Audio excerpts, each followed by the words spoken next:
Email سنت کا ایک بہت ہی پیارا، بہت ہی حسین اور بہت ہی پرکیف منظر و کیفیت جو آپ نے اس وقت اپنی ظاہر کی اللہ تعالیٰ کی رحمت سے، آئیے آپ کو وہ دکھانے جاتے ہیں۔ رسوائے زمانہ کملی میں چھپا لینا، میں گور اندھیری روشن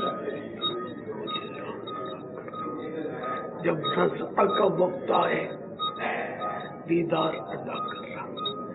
یا رسول اللہ کلمہ پڑھا نہیں جاتی کہیں دیر باٹی چلی، مجھے کلمہ پڑھا نہیں جاتی، مجھے کلمہ پڑھا نہیں جاتا۔ آقا مکہ نے مجھے ہر مرید کے کلمہ پڑھا نہیں جاتا، کوئی اتاری وگر کلمے جو دنیا سے دعوی دے، ہر اتاری کو توبہ نصیب تھے، کلمہ نصیب تھے، مجھے ہر مرید ہر طالب ایمان سے دنیا سے نصیب تھے۔ دوست پاک میں فرمانا ہے کہ مجھے کوئی مرید توبہ کے بغیر نہیں مرے۔ ہاں دوست پاک کے سلسلے میں تو مرید کرا دو، دوست پاک کی گلابی جو پٹو مجھے گلے میں آئے کہ دفعہ دیکھا تو آئے تو صحیح، آئے تو صحیح، تو اس سے در سے سگ سے مجھ کو نسبت، میری گردن میں بھی ہے دور کا ڈورا تیرا، اس نشانی کے جو سگ ہیں نہیں مارے جاتے، حشر تک میرے گلے میں رہے پٹا تیرا، حشر تک میرے گلے میں رہے پٹا تیرا۔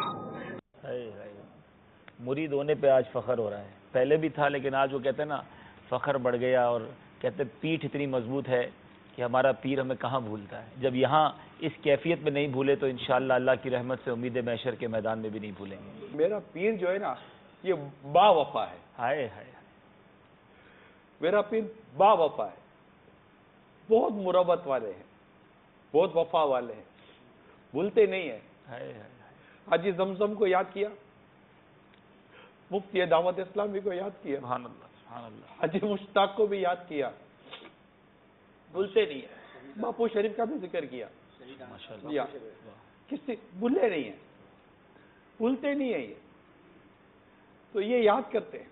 واہ، یہ جو دعوت اسلامی کے مدنی کاموں کو اتنے انداز سے لے کر چلے نا، نہ وقت دیکھا نہ رات دیکھا، ایک طرح سے کہے کہ نہ جان دیکھی نہ گھر دیکھا، صرف اور صرف امیر سنت کی تحریک کو دیکھا، اور امیر سنت نے دیکھا یہ میری تحریک کے لیے کیا کچھ نہیں کر رہا ہے۔ بعض ہے جو خالی بیٹھ کر وہ باتیں کرتے جس کا بھی ذکر امیر سنت نے کیا، لیکن یاد کن کو کیا جا رہا ہے؟ یاد کن کو کیا جا رہا ہے؟ جو مدنی کام کر رہے ہیں، جو آنکھیں ٹھنڈی کر رہے ہیں، جو دل میں سکون اور تسلی داخل کر رہے ہیں۔ ایک وہ طبقہ ہوتا ہے جس کے بارے میں کہیں کہ میں اب بھی اور بعد میں بھی ان سے بیزار ہوں، اور ایک وہ طبقہ جن کے لیے کہے کہ یا رسول اللہ مجھے کوئی مرید کے بغیر کلمہ پڑھائے نہ ہو ننی جا، میرے مرید کو کلمہ ضرور پڑھانا، میرے طالب کو کلمہ ضرور پڑھانا۔ پھر مثال بھی کیسی پیاری دی کہ غوث پاک نے جو کہ غوث پاک کا میں مرید بناتا ہوں، تم کو میرے گلے کا پٹا نظر نہیں آ رہا؟ یہ میں بھی نہیں میں کہا، مجھے گلے میں بھی پٹو آئیں کہ نہ تو دیکھا کرو دیو، تم کو نظر نہیں آتا تو کیا ہوا، میرے گلے میں بھی پٹا ہے۔ تو یہ جو ہے نا یہ تمام دعوت اسلامی والوں کے لیے، نہ نکلے گھر سے، مدنی قافلوں میں سفر کریں، مدرسۃ المدینہ بالغان سنبھالیں، ہفتہ وار اجتماع میں آئیں، مدنی قافلوں میں سفر کریں، مدنی انعامات پر عمل کریں، مدنی مذاکروں میں شرکت کریں۔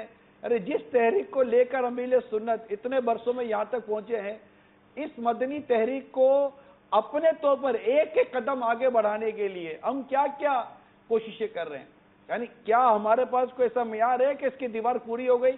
نہ، اس کی دیوار کتنی اونچی جانی ہے یہ آپ میں نہیں جانتے۔ ہر ایک کو چاہیے کہ اینٹ پر اینٹ رکھتا چلا جائے اور اس اینٹ کو مضبوط کرتا چلا جائے، اپنی وفاداری سے، اپنی محبت سے، اپنی عقیدت سے، اطاعت سے، فرما برداری سے اس دیوار کو مضبوط کرے، اور یہ اوپر سے اوپر جاتی رہے گی انشاءاللہ تبارک و تعالی، یہ مدینہ مدینہ ہو جائے گا۔